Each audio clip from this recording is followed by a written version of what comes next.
Hello, I'm Rochelle, a realtor who loves sharing about my local communities and what living on the western shores of Lake Ontario is all about. With this great lake and lots of smaller bodies of water in the area, finding a great beach near the city is as easy as watching this video. While I've decided to stay pretty local with this one, there are even more within an hour drive, so if you're looking for a day trip, the options are quite diverse. Today we are exploring a total of 16 local beaches, some big, some small, some well-known, and some lesser-known local gems. But we are kicking off here on beautiful Burlington Beach. This natural sandbar has an incredible history, which I did cover in another video. So again, I will link that below in the description for you to check out. But with 2 kilometers of mostly paved waterfront trails, a pavilion with snack bar, playground, and accessibility access to the water, Burlington Beach has something for everyone. We love this one for young kids since the water is incredibly shallow for a long way out, giving younger kids some freedom to safely explore. Since most of the beaches do not have a lifeguard on duty, you'll need to keep an eye on anyone in your group who isn't a strong swimmer. Being a natural sandbar, the area used to be home to cottages, but over time, the city has taken the land over to create a beautiful public park space. The plan for the area is to continue investing and overhauling to create what will eventually become the Burlington Beachway. The beachside trail is perfect for walking, rolling, or strolling along, with lots of trees for shade and many access points to the beach. There are public washrooms at the main pavilion, along with showers, a snack shack, and an accessible pathway for beach access. Be sure you're using the access points and not walking over the dunes to protect the special vegetation and ecosystem that helps keep the beach beautiful and sandy. Something worth noting is that non-locals will need to pay for parking on weekends, while locals can log into the City of Burlington website and get their free parking passes. Parking is limited, so do arrive early. There is also a drop-off area beside the pavilion if you're looking for a place to drop your older kids for a beach day. While you may see a few dogs, bylaws in Burlington do not allow dogs to be on the beach. If you're looking for somewhere to take your furry friend, head just over the lift bridge to the Hamilton side of the same sandbar because Beach Boulevard is puppy friendly. In fact, the paved path from Spencer Smith Park in Burlington extends past 5 local beaches all the way to Hamilton's iconic Confederation Park. So starting at the east end of Spencer Smith Park, there are rocky beaches at the base of the hotel. Then when the promenade begins at Burlington Pier, there is a small beach access. The water quality here is quick to turn, so be sure to check the water quality status before venturing in. Continuing along, you head past the beautiful parkland, playground with splash pad, and past Rotary Pond, which is a hobby pool, not a wading pool. There is absolutely no swimming in Rotary Pond, but do come back in the winter for some lakeside skating.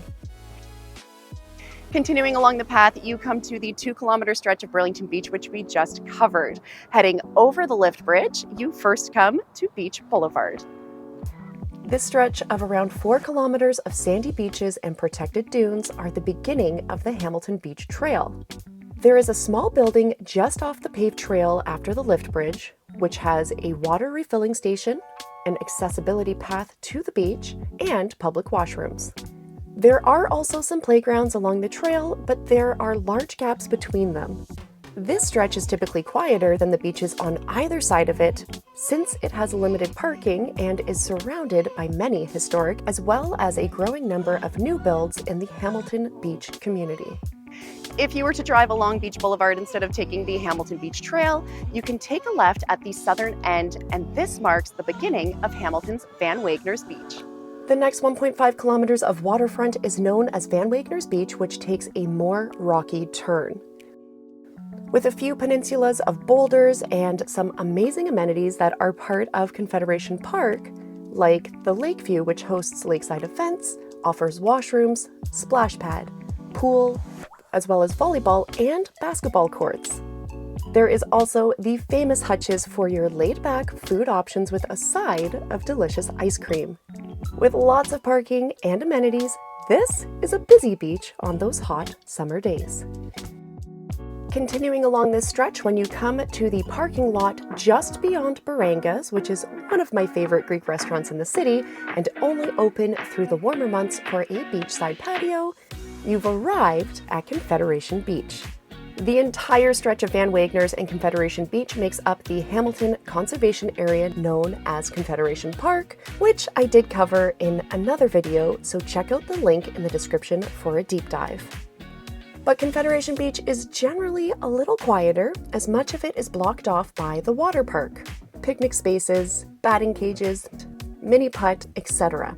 This 2-kilometer section is the southernmost tip of the sandy dune barrier and tends to be a little shadier as the trail meanders through the more dense tree canopy, making for lovely strolls on those hot summer days. With a lot of options to explore, many people who come to this section are not coming specifically for the beach, making it quieter to explore than Van Wagners, and with the rocky beach transitioning to a bit more sandy quality, it's generally more comfortable for laying out. Unlike most conservation areas, there is no cost to access Confederation Park, and you can park in one of the many large parking lots.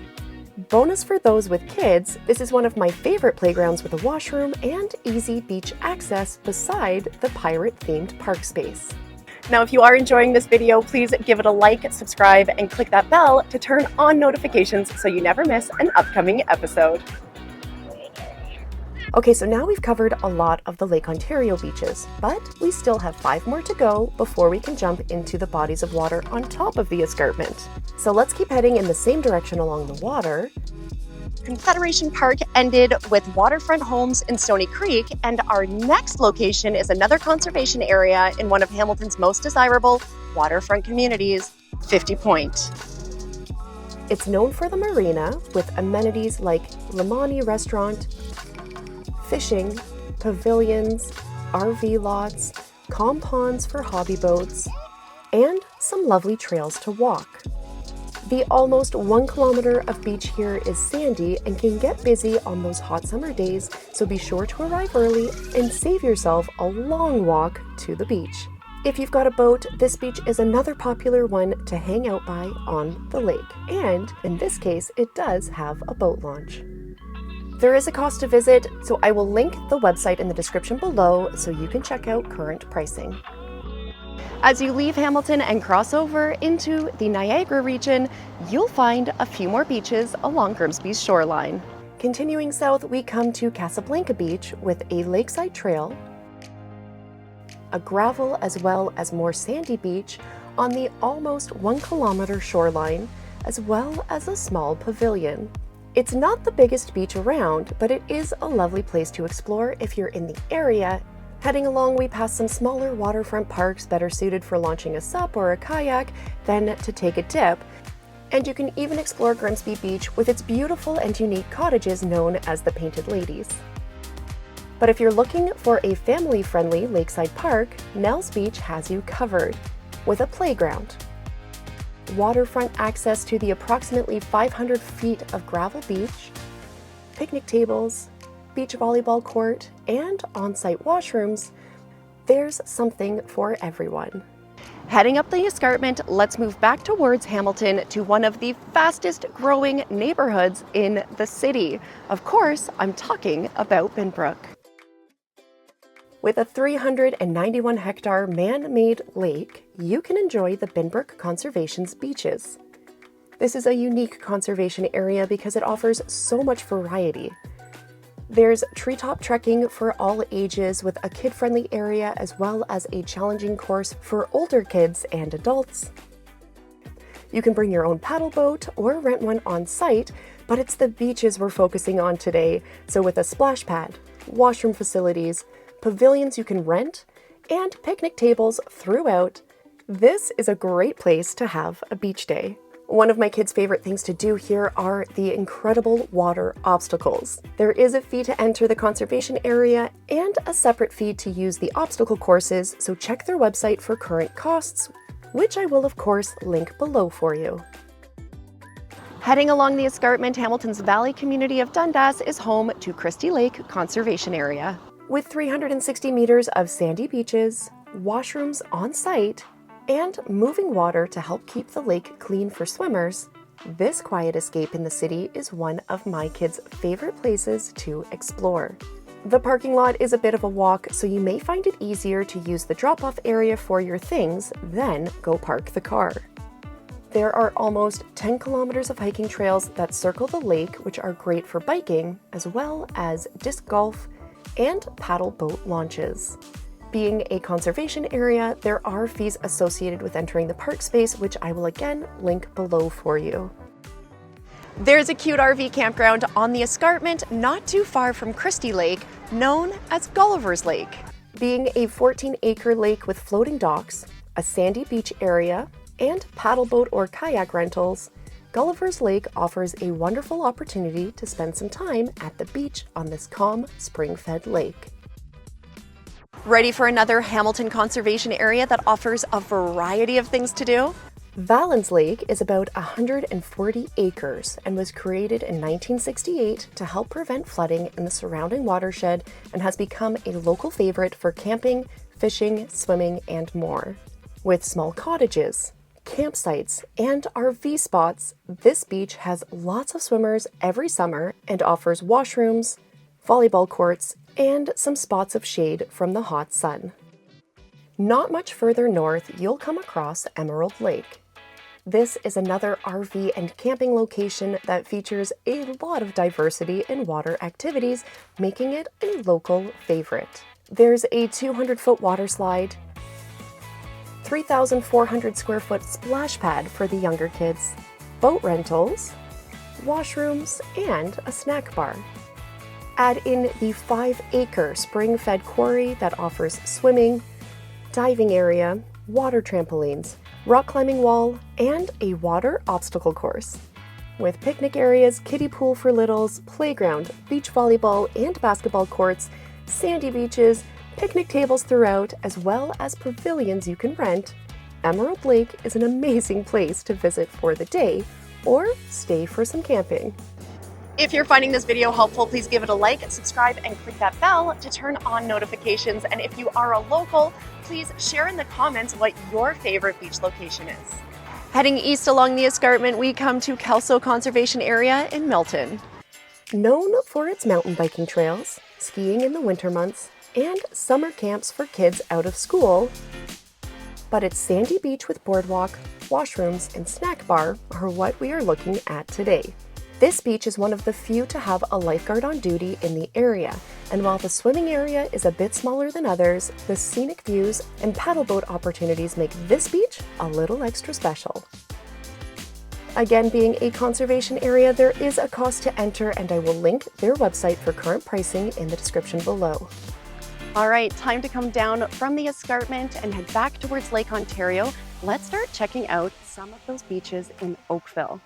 Coronation Park is a very popular summer destination with one of the best splash pads in town. Public washrooms, snack bar, pavilions for rent, beach volleyball courts, as well as a playground designed with both big and little kids in mind. The beaches here are rocky, but people love to frequent this beautiful 650-meter shoreline and enjoy a day lakeside. Being a town of Oakville Park, there is no cost to visit, and with 2 large parking lots, there is plenty of space for visitors. The shops and lifestyle of Bronte is unique in Oakville, offering one of the only true waterfront communities, despite much of Oakville's south end being lakeside. With 2 marinas, playgrounds, shops, delicious restaurants, and so much more, Bronte holds a special place in my summer stroll heart.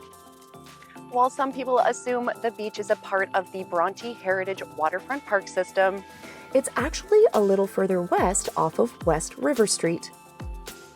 Bronte Beach is unique as it is a shale beach with a lovely sandy shoreline. In the mid-1800s, this was a bustling port, but today the area offers a horseshoe beach with around 100 meters of sandy shoreline Before turning into steep sand dunes, you can explore via the walking trails or stairs. Of course, if you decide to explore, please stay off the marked trails to protect these fragile ecosystems and prevent erosion to the bluffs. As you approach the border of Burlington and Oakville, you come across Oakville's hidden gem, South Shell Beach. During lockdowns, the secret started to come out, but even locals often don't realize there is a sandy cove here, perfect for a sheltered and shady beach day. There is a small park with a rocky beach, but if you take the trail heading west towards Burlington, you come across the access stairs to this lovely Lake Ontario enclave. So now that we've explored 16 local beaches, I need to take a moment to explain some of the risks.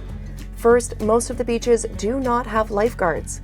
You are responsible for your children, and drowning is not what you see on TV. Keep an eye on your kids in the water at all times, and make sure you teach them the sign for help when swimming.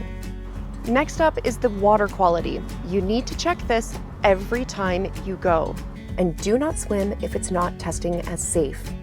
The water quality quickly shifts with heavy rainfall or big storms that kick up debris. Check before you swim, and never, ever drink the water from the lakes when swimming. I'll add a link in the description below to easily check the water quality for all of the beaches. It's also vital to the health of our waterfowl that you do not feed them, especially bread. Our food is overly processed and devoid of the nutrients wildlife need. Many become diseased or malnourished, and the increase in bird poop drastically impacts the water quality. Keep the beaches safe for everyone and do not feed the birds. Lastly, make sure you do not litter.